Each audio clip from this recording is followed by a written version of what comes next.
नमो नमः। अयम निजपरो वेति गणना लघुचेतसाम उदारचरितानां तु वसुधैव कुटुंबकम। नमस्कार, मैं आचार्य बालकृष्ण दवे। आज का हमारा जो मुख्य विषय है, वेद और विज्ञान के अंतर्गत वेदों में वर्णित किया गया स्वच्छता। मित्रों, हमारी भारतीय संस्कृति आदि अनादि काल से चलती आ रही है। हम जानते हैं, वैसे हमारी संस्कृति ने संपूर्ण विश्व में विख्यात है, क्योंकि हमारी संस्कृति ने इस विश्व को बहुत कुछ दिया है। हमारी संस्कृति में स्वच्छता को ध्यान में रखकर कई बातें और उसका वर्णन हमारे पूर्वज ऋषियों ने भी बताया है। ऐसे कई उदाहरण हमें हमारे वेदों और पुराणों के अंतर्गत प्राप्त होते हैं, जिससे स्वच्छता का पालन करना कितना आवश्यक है यह हमें बताने में आता है। आजकल वर्तमान में हमारे माननीय प्रधानमंत्री श्री नरेंद्र मोदी ने भी स्वच्छता के विषय में जनता को जागरूक करने के लिए एक अभियान चलाया है। वैसे ही हमारे वेदों में और शास्त्रों में भी कहा है कि यत्र स्वच्छता तत्र प्रभुता एवं सुचिता स्वच्छता यत्र तत्रारोग्यम वैभवम सुखम। अर्थात जहां पर स्वच्छता है वहीं पर प्रभुता है, वहीं ईश्वर का वास है। जहां स्वच्छता है, जहां सौम्यता है, वहीं पर आरोग्य और वैभव का सुख हमें प्राप्त होता है।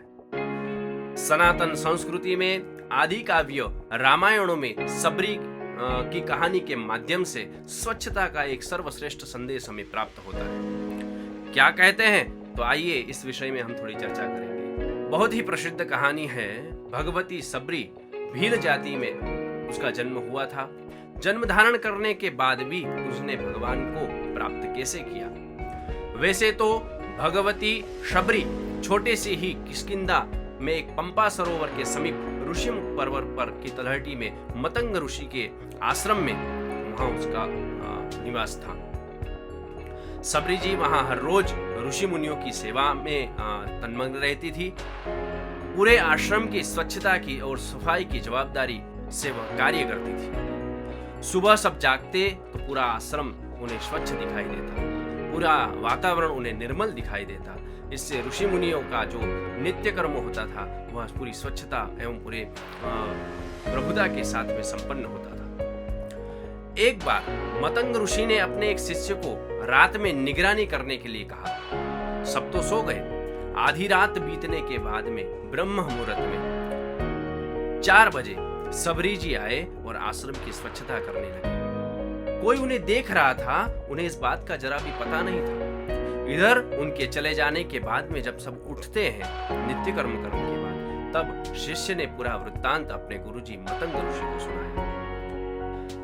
अपने सब कर्म से निवृत्त होकर मतंग ऋषि ने सबरी को अपने पास बुलाया और पूछा। सबरी झूठ नहीं बोलकर सब यही सुना दिया और उनकी यह बात सुनकर मतंग ऋषि ने उन्हें अपनी शिष्या बना लिया। मित्रों, स्वच्छता का पूरा भार मतंग ऋषि ने अपने आश्रम का सबरी को दे दिया। उसका परिणाम यह हुआ कि जब मतंग ऋषि अपने अंतिम समय में थे, तब उन्होंने सभी शिष्यों को बुलाया और उन्हें कुछ न कुछ उपदेश दिया।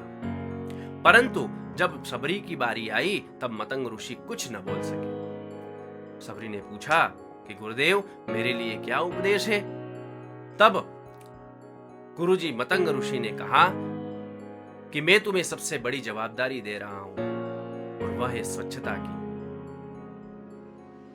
तुम्हारे इतने बोलने के बाद में भी सबरी को मतंग ऋषि ने सिर्फ एक ही जवाबदारी दी कि यदि आप स्वच्छता से ही प्रभु को प्राप्त कर सकते हो तो तुम्हें कुछ करने की जरूरत नहीं। बार बार याचना करने के बाद में सबसे बड़ा संदेश मतंग ऋषि ने सबरी को दिया। मैं तुम्हारी स्वच्छता सेवा से बहुत प्रसन्न हूं, इसलिए मैं तुम्हें वरदान देता हूं कि तुम्हारी इसी स्वच्छता से ही एक दिन भगवान खुद तुम्हें वरदान देने के लिए आएंगे।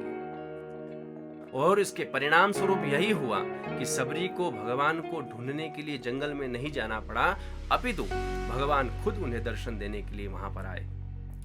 तो हम यह जान सकते हैं कि स्वच्छता का कितना महत्व है। यह तो रही हमारे पुराणों की व्याख्या, लेकिन हमारे वेदों में भी अनेक जगह स्वच्छता का वर्णन है। हमारे यज्ञों में स्वच्छता का वर्णन है। यदि स्वच्छता शुद्धता से किया गया कार्य होगा तो अवश्य ही वो परमात्मा तक पहुंचेगा।